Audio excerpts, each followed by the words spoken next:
Our first quarter economic update of the year of 2021. Just a few house rules first of all. We will be recording this event, but also if you've got any questions or anything you do want to ask during the presentation, please pop them in the chat box. There will be a Q&A session after the main presentation has finished. If there's anything you want to ask as you're going through it, then please pop it in the chat box and we'll come to it as we go through. We do something a little bit different as well. After the main presentation at 10 o'clock today, there's an invitation for people to stay on and do some networking, and I'll be handing over to my colleague Reet at that stage to guide you through that bit. So we just thought we'd shake things up a little bit this morning and do something different.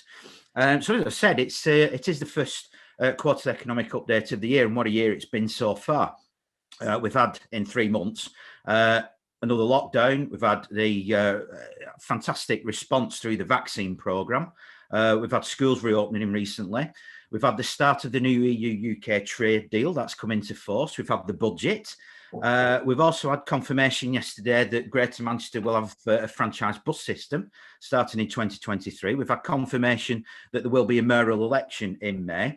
And obviously we're on the cusp of large parts of the economy reopening and also social restrictions being lifted as well. That's a 3-month period of activity, and there's probably loads of stuff I've not even got around to mentioning. So really, really busy time, and quite important as well time for the local economy and for business as well. And obviously all this has had an impact on the economy.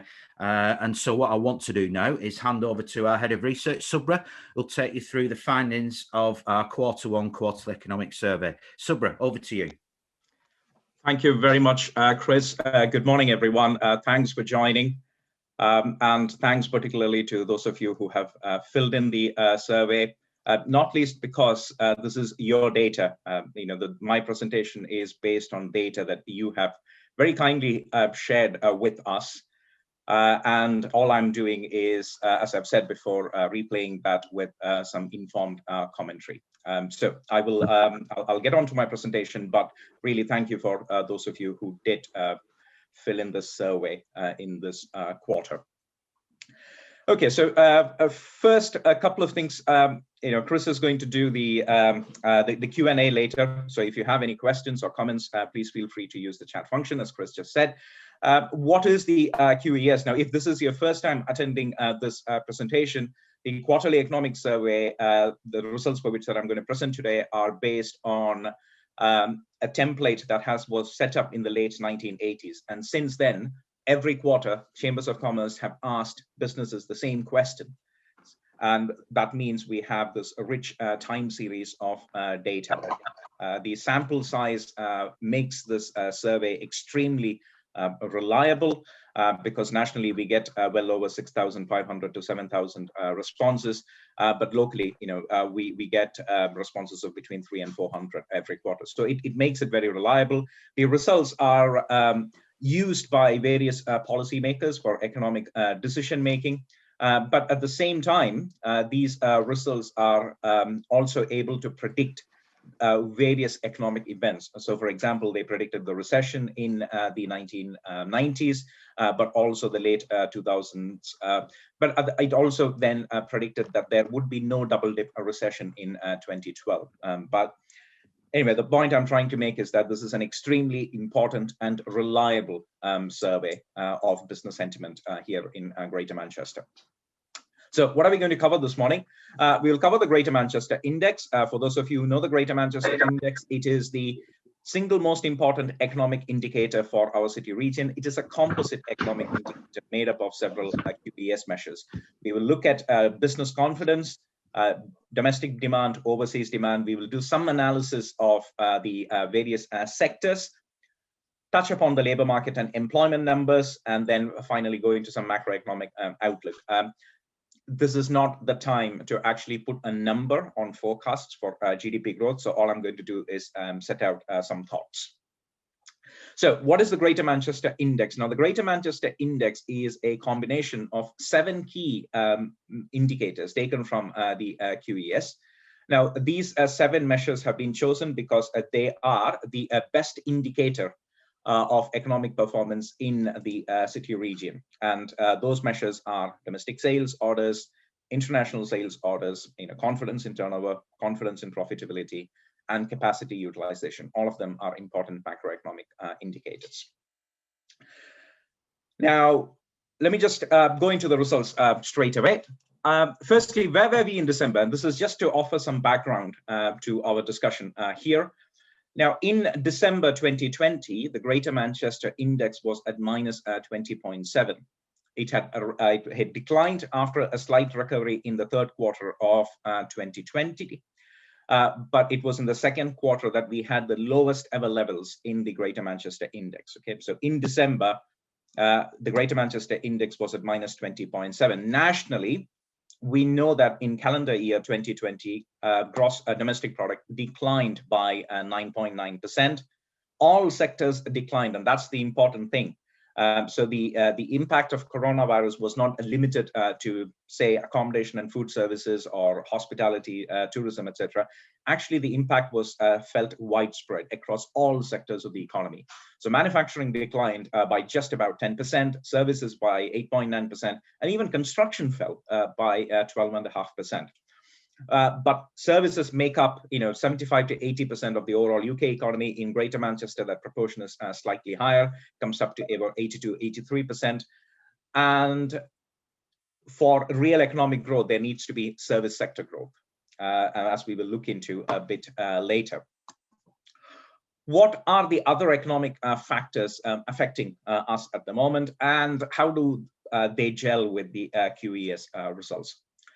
So the first thing to point out, of course, is something there has been significant economic damage from the second and third national lockdowns. After that decline in 2020 by 10% in GDP, there is a forecast 3 to 4% GDP reduction in the first quarter of 2021. The number of payroll employees has gone down by nearly 700,000 since February. So there has been a net reduction in overall employment in the last year or so. But there is also amongst businesses some recent optimism is in there, and that optimism is fully reflected in the QES results. And I think it arises from three factors. One is, of course, the success of the vaccination rollout. Second, where the success of the vaccination rollout has allowed the Prime Minister to announce the roadmap out of lockdown. That's an important factor that is affecting business sentiment and confidence at this time. And the third thing that happened was the Chancellor indicated continuation of various support measures. Having said that, there are still some serious gaps in support measures, including on grants. So not all businesses are eligible for grants. Some discretionary grant schemes have been set up, but they have not really served a large volume of businesses. But then the other important omission is support for limited company directors. And we are very conscious of that. We have been talking about that with civil servants and others for quite some time. Unfortunately, it has so far fallen on deaf ears. But it is not something that we're going to give up. We will keep speaking about that gap in support, and I think it is extremely important that we do that. So that being the economic context, how do the QES results match those? Now, the first thing to point out, as I said, is that there is some recent optimism. So the forward indicators relating to business confidence, investment plans, and recruitment intentions have all gone up since December 2020. There has been an improvement in customer demand, but that is sort of characterized by a serious divergence in the sectors. And I'll introduce some alphabets as well later. So there has been an improvement in customer demand in the first 3 months of 2021. However, internationally active businesses continue to face some serious Brexit-related challenges in trading with their EU partners. And you have no doubt seen the press coverage on this. We have, our colleagues in the international trade team have received numerous inquiries about specific difficulties that importers and exporters have both faced in trying to move goods out of the border. And then cash positions continue to remain adverse. Only a fifth of the respondents actually have reported any increase in cash flow. So it is a mixed picture. And that mixed picture means a W-shaped recovery pattern seems to be emerging, at least in the Greater Manchester and the Northwest data. And I'll explain what I mean by that in a moment. So I'm going to do something slightly different. I'm not going to go into the Greater Manchester Index for this quarter, but let me just go into the component parts first. And let's start with business confidence, because I mentioned optimism a couple of times. Now, on both of the charts in this slide, for Q1 2021, which is here, and the last bar on the right-hand side graph, you see that the area covered by green has actually widened in this quarter. And that's a significant widening compared to the levels in Q4 2020 or the recovery tracker surveys that we did in autumn last year. Now, that is an indicator that business owners and leaders like yourselves are more optimistic and are looking forward to the roadmap being implemented as announced by the Prime Minister for COVID restrictions to go away, and of course for things to go back to normal in a business sense, but also in a personal and professional sense as well, because this has gone on for really a long time. So the success of the vaccination rollout, the continuation of support, which continues that lifeline for businesses, especially those in the worst affected sectors, and the current slight increase in customer demand, etc., mean that optimism has actually gone up. So this is your data, as I have said. So this means you are more optimistic, which is what we like to hear at all times. So when it comes to turnover confidence, just over 60% of yourselves are actually very optimistic about being able to maintain revenues in the medium term. This is not necessarily a short-term indicator. So the question on business confidence is a medium-term question. When it comes to profitability, just under half of you are optimistic that you can maintain margins. And this contrast between confidence in being able to maintain revenues and your confidence in being able to maintain profitability or margins has been there for quite some time. But the fact that the area in green has widened, that 60% or more of you of business owners and leaders like yourselves are actually optimistic about the medium-term future is indeed very good news for us. So business confidence up. What about customer demand? Now, the first thing to point out before I go into the actual data is please do pay attention to the W-shaped pattern that is emerging in the data at the moment. So on customer demand, I've seen a very interesting thing here. But first, there has been an improvement compared to Q4 2020. So you see those lines as sort of shooting up. However, please do bear in mind, overall for Greater Manchester, across all the sectors and for all the boroughs that make up GM, the balances relating to domestic demand, i.e. sales and orders from customers who are based in the UK, continue to be negative. So the balance for domestic sales is minus 1.5. The balance for domestic orders is minus 6.7. Now, I have been asked in the past, is there a serious geographical difference? Now, that is true. There will be a geographical difference when it comes to both the impact of the pandemic, but also the recovery patterns. And so if you look on that chart on the right-hand side, look at the dark gray line, which represents GM Central, which is Manchester City. You can see that Manchester performed the worst amongst the three regions. Now, we do not necessarily split the data by individual boroughs. We group some boroughs together. So GM North is Bolton all the way up to Rochdale. GM South is Salford all the way up to Tameside. And then Manchester on its own is GM Central. Now, Manchester underperformed compared to the other two regions. No surprise there, because you just need to consider the density of hospitality, retail, etc. in Manchester City. And it makes absolute sense that Manchester would be more affected during a pandemic that actually required closing down those sectors of businesses. And also people stopped going into the city center, using the office space that they have in town. All of that meant Manchester slightly underperformed. However, the recovery for now seems to be uniform. So there is no serious geographical variation. in Greater Manchester in relation to the recovery between the last quarter of 2020 and the present quarter. Now, there may be no geographical variation, but there are significant sectoral variations, and this is what I mentioned earlier. Now, there has been a talk about a K-shaped recovery, a K for kilo shaped recovery. Some of you may have heard that being, but essentially what the K-shaped recovery is, divergence between sectors, a decoupling of different parts of the economy, and then some parts of the economy growing rapidly, much faster than what some other sectors would experience. Now, that seems to be the case at the moment. The construction sector is actually doing okay. The balances have shot up from somewhere near minus 30 for domestic sales all the way up to plus 22.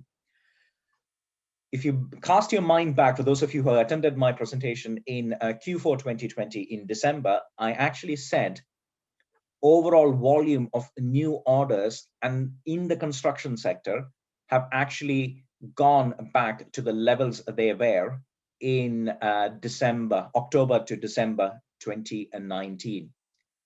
So, we see that in playing into the QES data, with domestic sales actually having gone up for the construction sector. The services sector, unsurprisingly, is the least performing of the three sector groups. Manufacturing has also breached that zero line. Good news for manufacturers. And the balance is at plus 2.1. So plus 22.2 for construction, plus 2.1 for manufacturing, and minus 4.6 for services. And I think the services sector is going to have some difficulties going ahead, especially because the worst affected sectors are in the services sector group. Having said that, I want to offer a note of caution. You see domestic sales and domestic orders having gone up. I talked of business confidence earlier. But my note of warning is this: please do not interpret this as sudden, sharp turnaround in the economy. That is not what we are experiencing. We have seen an increase in demand. We have seen an increase in some of the forward-looking indicators, but this should not be interpreted as a sharp turnaround in GM. I think a turnaround will happen, but it is going to be slow and gradual, as we have been saying all through 2020. And for Greater Manchester and the country to grow back and expand beyond the pre-pandemic levels of domestic demand, etc., I think it is going to take a few months, if not 2 to 3 years, to actually have that recovery back. But Greater Manchester presents a slightly different scenario, which we will get into later. But for now, domestic sales and domestic orders both up. The construction sector is doing best of the three sector groups, and the services sector is lagging behind the construction and manufacturing. Okay, what about international demand then? International demand is not doing as well as domestic demand. Having said that, there is a slight improvement, a marginal improvement in both export sales and export orders. So sales to customers overseas, advanced bookings or orders from customers overseas. The balances are relating to export demand has been actually volatile for quite some time, especially in the second half of the year. Too many things have impacted international trade. Initially, when the pandemic struck, we had the supply chain constraints. We had a sharp fall in shipping activity. Since then, shipping lines recovered. The cost of shipping actually started going up. More and more container space was being used. But then in the UK came Brexit.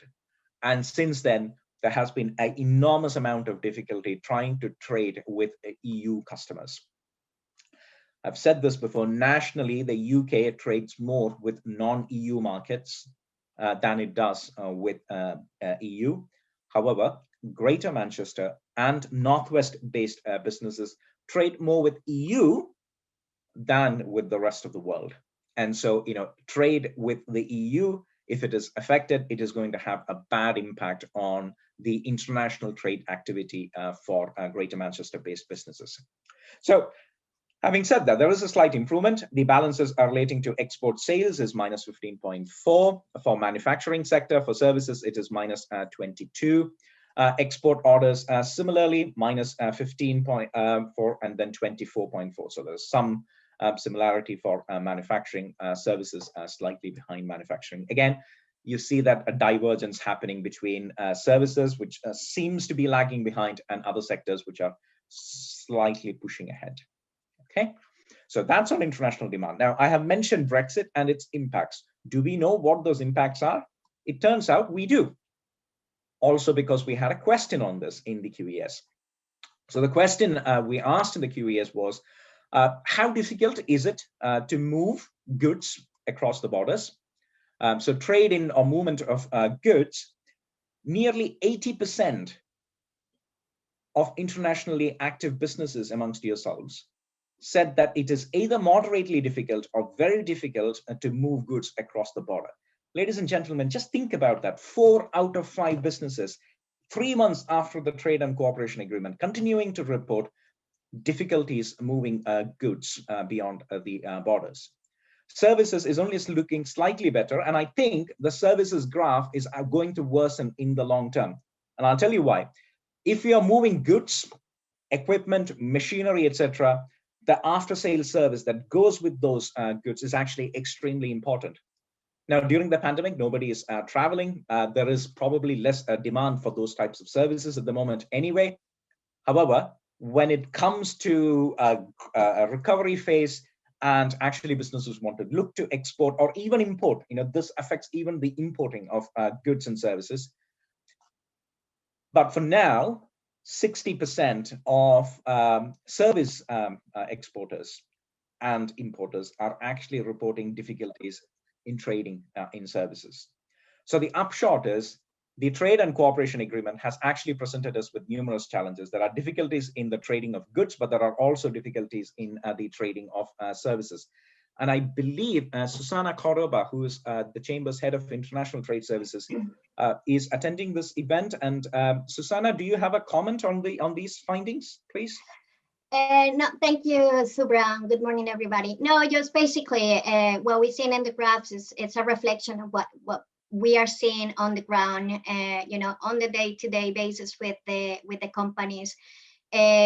Right as we see in this graph, most of the companies and most of the queries that we're getting through are for exporters and importers of goods. But in the last few weeks, I think we've seen an increase of companies that are doing a mix of services and goods. And I think, as you rightly said, I will presume that trading services, how companies exporting services will find exporting will kind of worsen, just simply because many of them have kind of withheld on doing the service deliveries in the first quarter of this year. But as they are picking up, orders are coming through. Now they are in the requirement to go overseas or do those services. I think slowly some of those are finding out that it's not as easy as it was before. There are a whole lot of new rules and requirements that they need to kind of consider.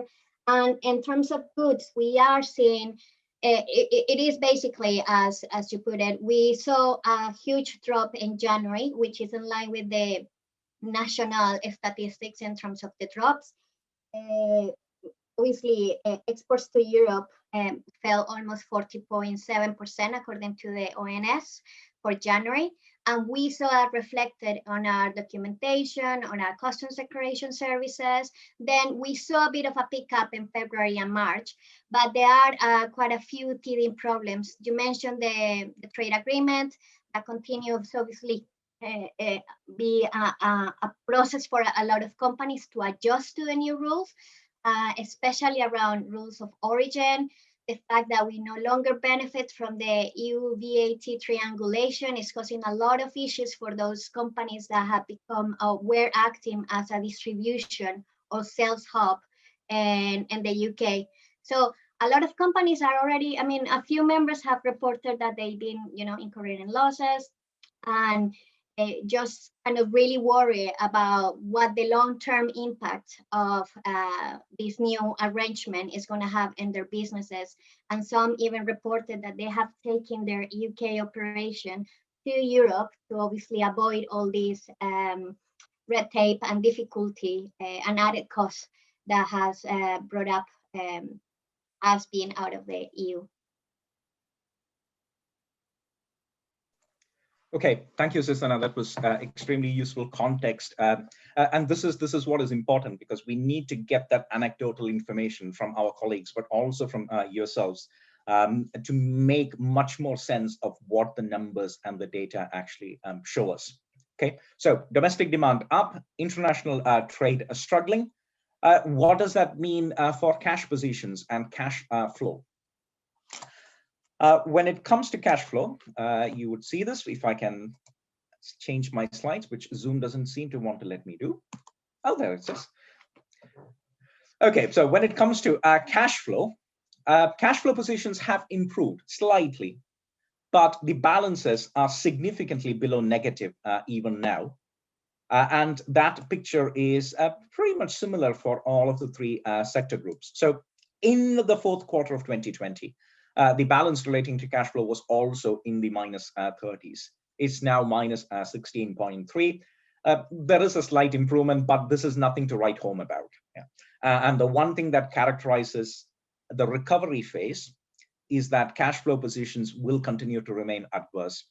And that's because, as you no doubt are aware, we will be placing more orders. There will probably be additional expenditure to undertake during the recovery phase, during the opening up of businesses, etc. And so cash flow positions will continue to struggle slightly. However, the key concern is, what do the adverse cash positions mean for the overall recovery? Is that if cash flow positions are significantly compromised, is that going to be an indicator for most business failure? That's the concern at the back of my mind. But let's just enjoy the increase in cash flow now for the first 3 months. And when it comes to the sectoral picture, again, there isn't much of a difference here. Services lagging behind the other two sectors, which seem to be doing slightly better. But do remember, all of the three balances there are well below zero. So it's -9 onwards to -19. So cash flow positions continue to remain weak. We had a question in the British Chambers of Commerce COVID and Brexit survey, which was conducted end of January, beginning of February. And in those survey results showed that 32% of Greater Manchester businesses have cash reserves to see them through only 3 months and no more.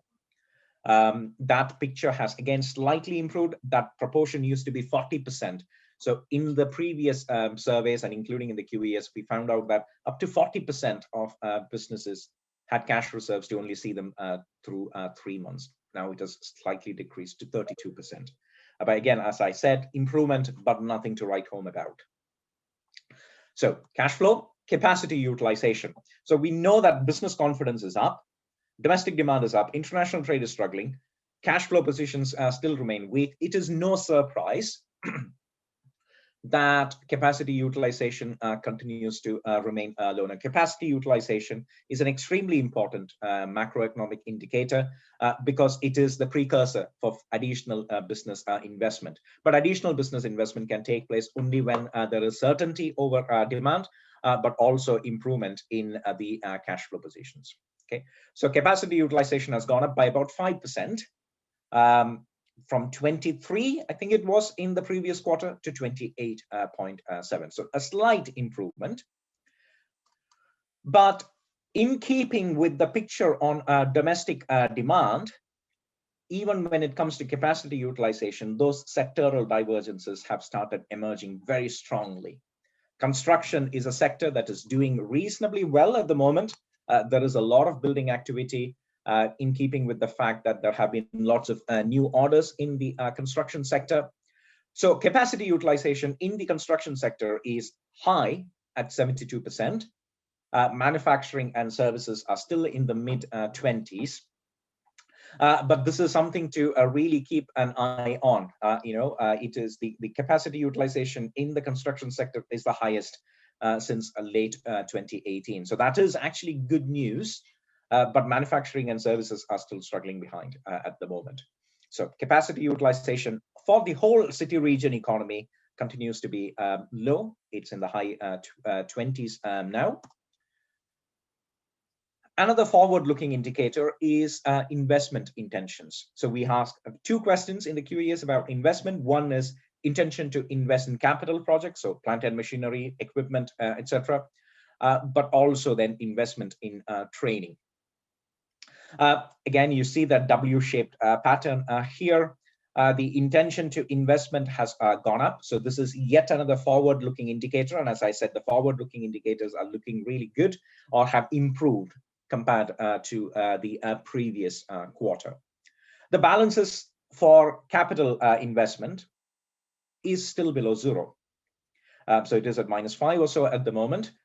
There is something that might actually play into this in the coming months, and that is the super deduction, which was announced by the Chancellor in his spring budget. So this, you will know, is the 130% tax allowance or tax deduction that is available for investment in eligible capital projects. One very odd omission is that that investment in capital projects does not appear to yet include digital investments. So if you go and acquire new IT systems or software services, etc., as far as I understand, those are not treated as capital projects which are eligible for super deduction, which will leave out a good section of service sector businesses, I'm afraid. But it is something that will play into the overall picture for investment intentions. The balances have improved but continue to remain below 0. When it comes to training, actually, things are looking slightly better. So it is now above the 0 line, somewhere near +10. So it is likely that more and more businesses like yourselves are actually offering training to employees or are intending to invest in training. So, new projects have been taken on, upskilling requirements, and so on. So investment in training, the prospects look slightly better than they did in the previous quarter. So that's investment intention, yet another forward-looking indicator. Finally, where does this all leave us with regards to the Greater Manchester Index? Now, we have had improvement in business confidence, improvement in investment intentions, cash flow positions are weak, but then domestic demand slightly makes up for that. Overall, they mean that the Greater Manchester Index for this quarter has gone up, and it is now at +6.1 compared to the -20.7 we experienced in the previous quarter. So the 2 lines in this chart are, of course, the green line is Greater Manchester Index, but the dark gray line is GDP quarterly GDP growth, and the Greater Manchester Index, as you can see, fit the overall pattern. So when the Greater Manchester Index drops sharply or increases sharply, it is a forward view into how GDP might look like in the next quarter. So we expect there to be a GDP contraction 3 to 4% in the first quarter of 2021. That was to an extent predicted by the Greater Manchester Index, which actually declined in the last quarter of 2020. And it is highly likely that with the reopening, the optimism that we have seen and has led to that increase in the Greater Manchester Index from -20 to +6, a 24 points increase, will actually result in GDP growth in the second quarter of 2021. Other factors are remaining the same. So there is no a further rise in the infections, new variants, that sort of thing. If those things do not impact us, then it is likely that Q2 GDP will reflect the forecast in the Greater Manchester Index, which is that it will increase in Q2. Okay, finally, I just want to touch upon labor market and the workforce data that we have seen in the QES.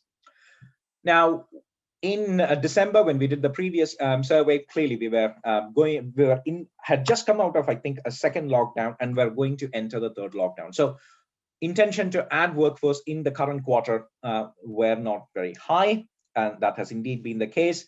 So not many of you report to have increased your headcount in the last 3 months.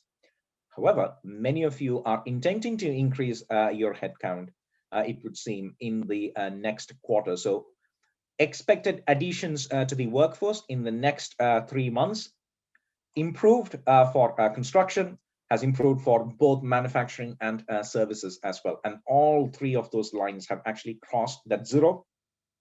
barrier and are now firmly in positive territory. Again, a caveat here. This is just intention to add to your headcount in the coming months. This does not automatically translate into a huge increase in employment.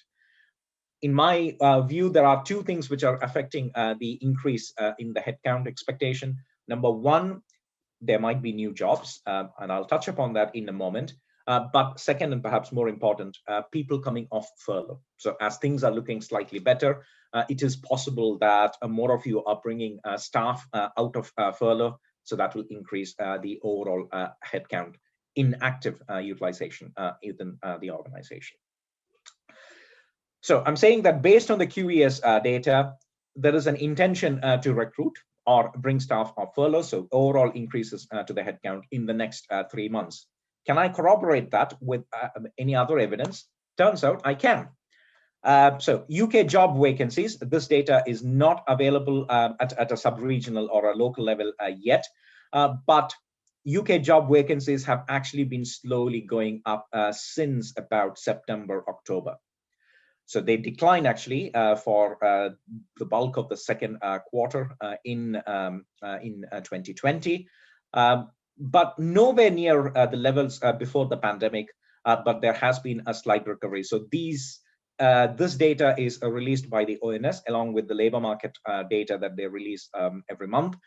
It tracks vacancies, the number of vacancies advertised by DWP and other organizations.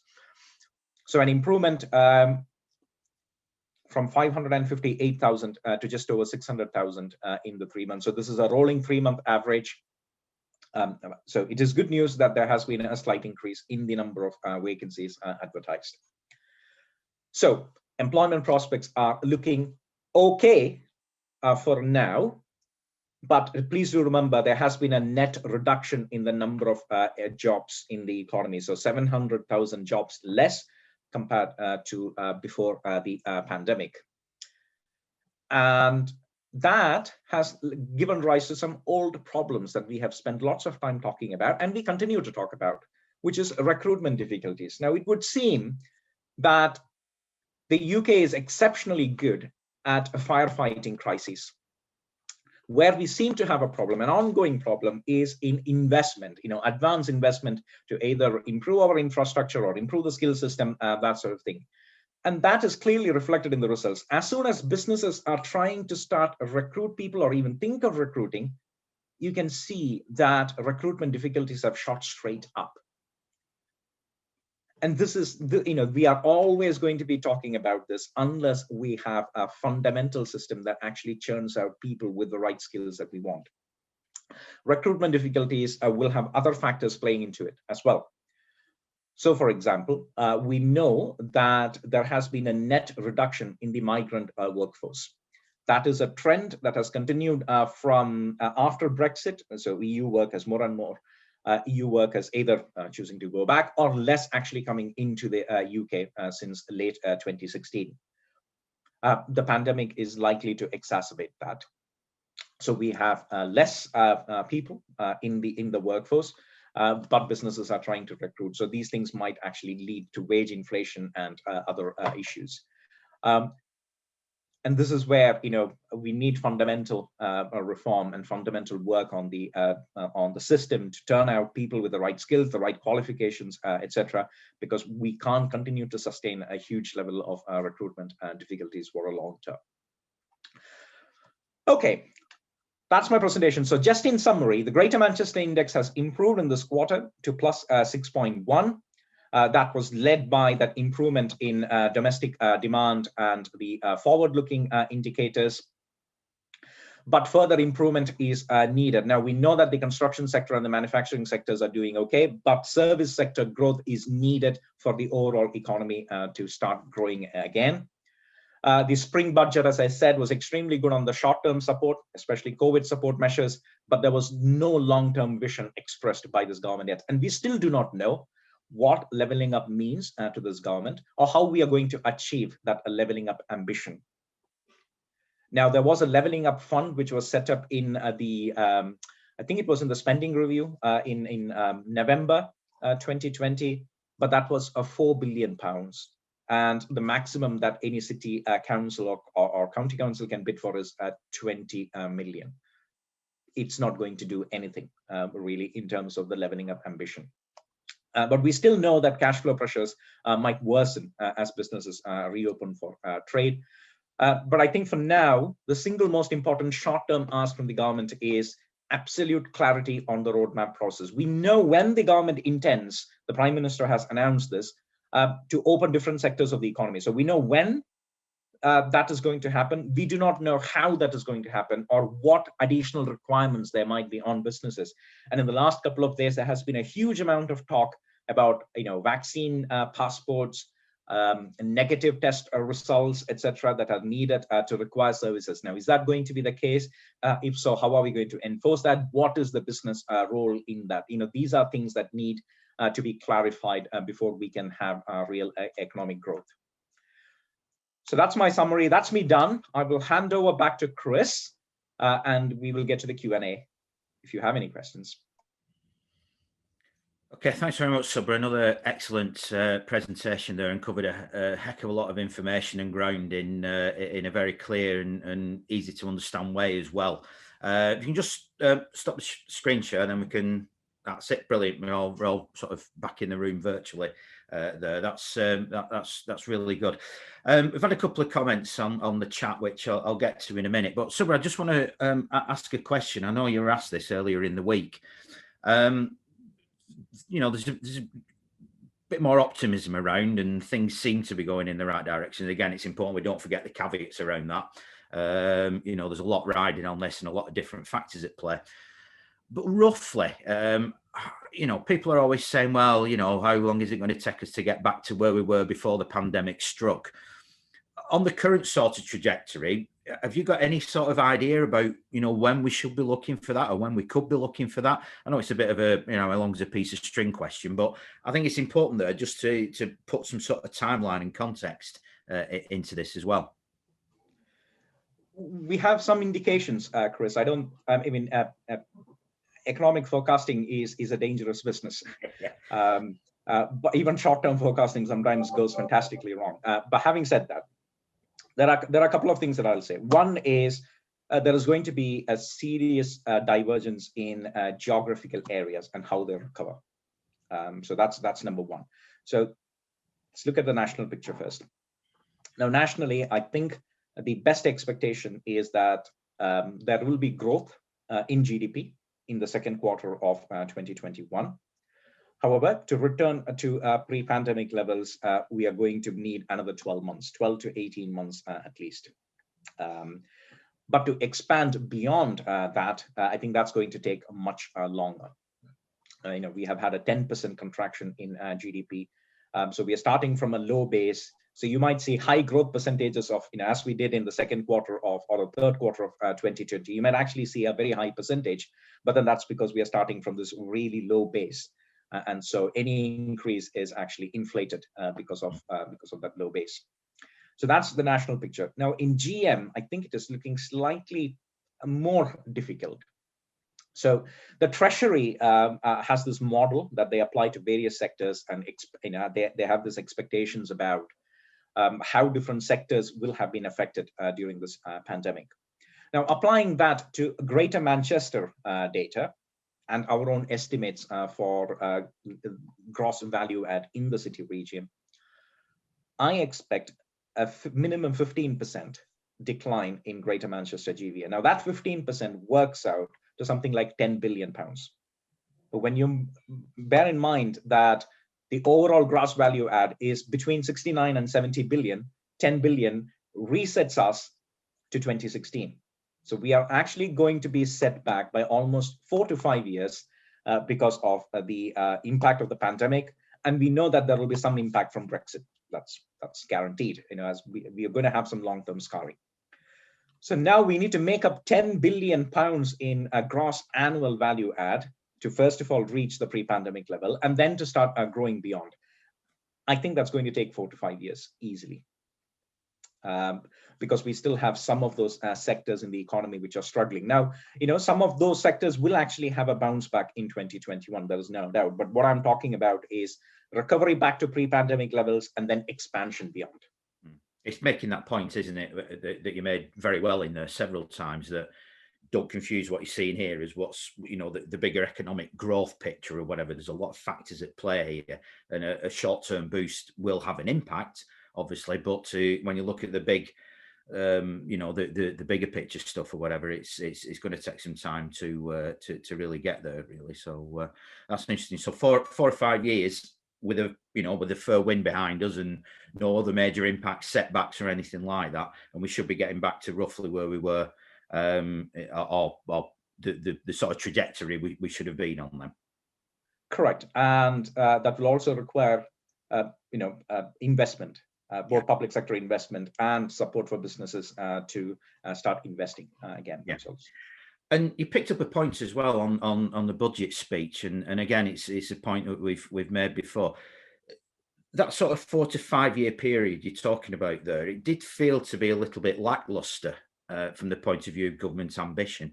It does require that investment, both from business, but also from government as well, doesn't it? And we're looking there at big major infrastructure projects and things like that. And that bit is heavily linked with levelling up, but it feels a little bit vague at present, doesn't it, from government? It feels worse than vague, doesn't it? I was being polite. I mean, yeah, so in 2019, when Boris came to power on this promise of levelling up, one of the questions that was being rightly asked is, well, what do you mean by levelling up?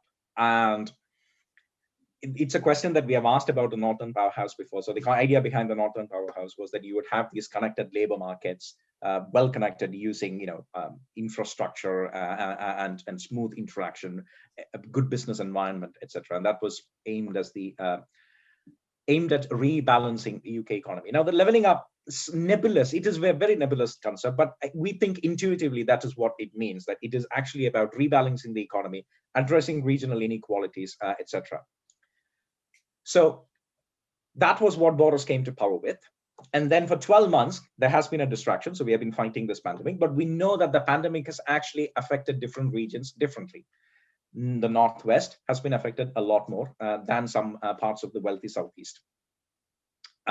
Generally, and I don't want to generalize on this or not put too fine a point on it, but generally, the more deprived areas and the areas which have historically had lower investment, public investment, have actually suffered more. And now it is a time to correct it. So the spring budget was the best opportunity for the Chancellor to lay out that economic vision for 3, 4 years or 10 years from now, give some clarity to what a leveling up means, build that narrative. And that was completely missing. So the whole of the spring budget was, of course, on continuation of government support for COVID-related measures, absolutely required. Cannot dispute that. But then what happens after that? Because as I've said, recruitment difficulties, for example, it's an old problem. We have talked about it quite a lot. It has returned, and it is going to get worse when businesses start recruiting. We have talked of congestion in Greater Manchester. That's going to come back once we all start going to our offices, maybe in 6-7 months' time. When things are slowly starting to get back to normal, that's going to worsen. Public transportation is still problematic, and Chris, you know much better about your own adventures on the train or misadventures trying to get on the train to Manchester from where you live. So these are problems that we have talked about for a long time. They have been on the back burner because we were fighting the pandemic. Those problems are going to emerge. Opportunity to lay out a vision has been completely missed. A serious omission. Okay, good point there. And of course, with the as I said, the mayoral election getting ever closer on the 6th of May, we'll see what the political parties and the candidates will have to say over how they're going to rebuild the key parts of the Greater Manchester economy. I'm just going to flip over now to look at some of the points that we're talking about with the whole impact of the trade agreement with the EU. And Steve Crompton, you've put a comment in the chat about having real problems with Incoterms and rules of origin and things like that. Do you want to just share a little bit of that with us, without it, well, it may be a therapy session for you, Steve, I don't know. But if you just want to give an idea of some of the problems that's been created, because I think one thing that has been done in this is, there's been a sort of widespread, not exactly a cover up of this, but where people are having ongoing problems, daily problems with stuff like this. It's not really getting out into general perception, really, over what the impact of this has been. Just give us a brief overview of some of the problems you're having. Yeah, the problem I have is that in terms of the majority of my business is export, and some of the companies I'm dealing with are sourcing stock from different countries within Europe. So what I've been trying to set up in the last 12 months is to try and get the stock direct. So I've got everything in place, obviously, when we came out of the EU. That hasn't happened. So all the materials are going to a central hub. So then me having to determine then where the source of origin is another issue. Yeah. And the other thing is that the customers themselves are having difficulty in terms of what the paperwork should say. In terms from my side, I'm not purchasing any stock. I'm offering a service. So the customer supply free of charge. We carry out our process and operation, ship it back. The customer pays the shipping then back. And these organisations are big companies, and they're having difficulties in determining where we go. I've got stock in my factory floor. I've been there 2 weeks, and I'm still not getting to a point where I know what's going to happen with it. It's difficult. And again, as I put in the chat to your response, we're getting sorts from so many people, and also different interpretations of the custom rules depending on which country you're in as well. Because just because they interpret in one way in France, it might look completely different in Belgium. It's absolutely bizarre. In your mind, again, this may be an impossible question to answer, but how do you think we need to start to address this? I've noticed that Susanna's put a comment in there about a new fund that we've got from HMRC to help train people better. I think it's training, to be honest with you. I think it's training and knowledge. I think I've been to plenty of seminars over the last couple of years, and my company sort of fell into a bit of a grey area because I don't actually buy anything. I'm offering a service. So I've got some knowledge, but in terms of Inco terms, I was, you could say, a bit lax on how we needed to address that, really. And the most information I've had is from the shipping companies we work with. And they're on the ball with it. I've been given sort of import and export checklists, which, some small guides, really, and they've proved invaluable, really. But I've shared that information with my customers, but they still can't get their head around it. Yeah, I think it's training, and also I saw the link there what Susanna's forwarded, and that's something I'm going to look at afterwards, and I'm going to share that as well. Please do so, because again, absolutely, and I think some of this is that wider thing, and certainly one of the things we've had to do at the chamber is obviously be on the receiving end of literally hundreds and hundreds of calls from people like yourself with these type of it's not just top level stuff around what does it say about this, it's the day-to-day real impact stuff that is draining really on resources and people's goodwill. So we're having to deal with effects on the cash flow. I've got money tied up in our factory now, and who knows when it's going to leave. It's sat there in front of you, literally, isn't it? And this is these are the sort of problems that we do need to start to make more of and get across to people. Thanks very much for that, Steve. Okay. I can't actually wave a magic wand and sort anything out for you, but again, it's useful. If anybody else at the event today has got similar stories, please let us know, because we are constantly feeding back to DIT, to HMRC, to other government departments, and just to raise this awareness. Because again, I don't think it's getting its fair share of coverage in the media, and it might not be the most sort of headline grabbing stuff. It may not be as sexy as some of the other things they may want to cover as regards Brexit issues and one thing or other. But this is the stuff that's really impacting on business, and this is the stuff, like I said, which is going to be a drain on that growth going forward if we don't get this basic stuff right. So like I said, there's links from Susanna on the chat there if anybody does need or feel the need to go on any of those training courses. That's a big, interesting part. It'll be interesting to see what happens in Q2, whether or not we start to get more of an impact from the international side of things and less from the actual impact of COVID domestically, and just see how we go forward. Just got a couple of minutes left, so if anybody else has got anything they do want to add in, please jot it down in the chat box, or stick your hand up, or whatever it is. But if you've not got anything else, I'd just like to thank Subrah once again for doing a sterling job. Turning around the responses is really a work of art that he does, and also presenting it in such an accessible way and understandable way is absolutely superb. And again, thank you to everyone that completed the survey. It really is, you know, direct from business. We're not adding anything into this. This is the voice of business and what the impact of what we're going through at present on the local economy, and we can do so much with this to make sure going forward we get things done better.